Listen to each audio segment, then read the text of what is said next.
Hello to anybody that is listening. This is a quick presentation on my opinions on indie gaming right now. Basically, indie games are games that are developed by companies that are not actually that large and do not have much of a budget. This means that to stand out, they kind of need to do something quite unique and different. This leads to games such as Kerbal Space Program, which I'm showing you now, Intrusion 2, which I'm showing you next, and after that I will be showing you Faster Than Light. Now, these games need to be interesting to stand out from the rest. That means that when there is a lower budget, you don't have much money to market. So, without that money to market, you're going to focus a lot more on the gameplay and the plotline of said game that you are making. Now, this could be Faster Than Light, which I'm showing you now, which allows you to build rockets, launch them, and then, as I always do, miserably crash them into the ocean. Or such as Intrusion 2, which is kind of a platforming, shooty thing, and then some other stuff which I had footage for, but I kind of ditched because it wasn't actually that great.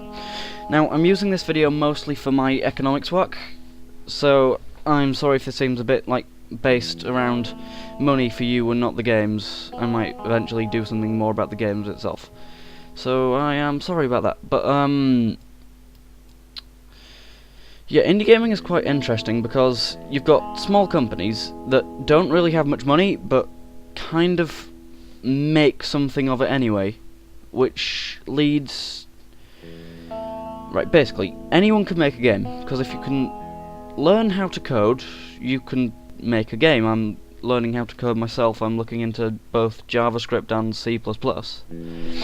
I'm not great, but I get by, and well, I'm already making some alright things, and indie development is becoming a lot easier lately, seeing as originally you had to kind of build an engine and everything for your games and stuff, but now you simply don't, because there's stuff there already, such as Unity and things like this, and the CryEngine 3 I think it's called, which makes it really easy, so all you have to do is like code the gameplay and things, not the actual models of the stuff.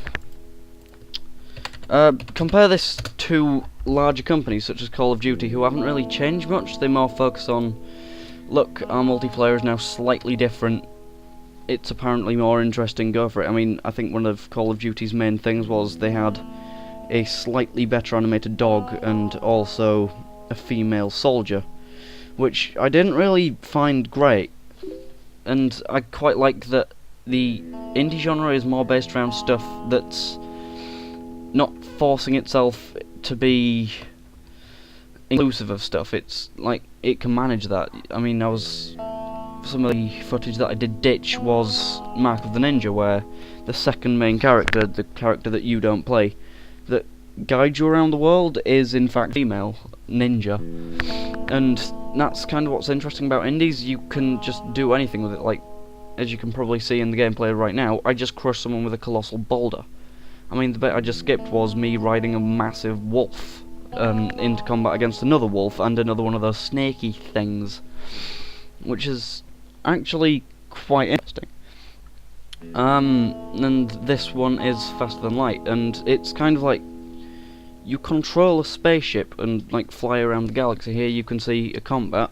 This is at 1.5 times speed, I think, and it's actually quite tactical, because here I like at first try to use a missile, but then I realised that that thing that's circling it shot it down, which you can see in the top right of that combat box thing.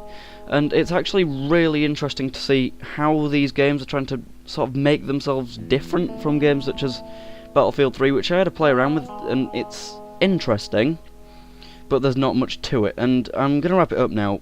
Basically, you're running on the idea that the lower the budget, the more varied and interesting the gameplay will be, and that's why I kind of don't have hopes for games such as GTA 5, because that's the biggest budget of all time. However, the trailers have kind of fought back against that.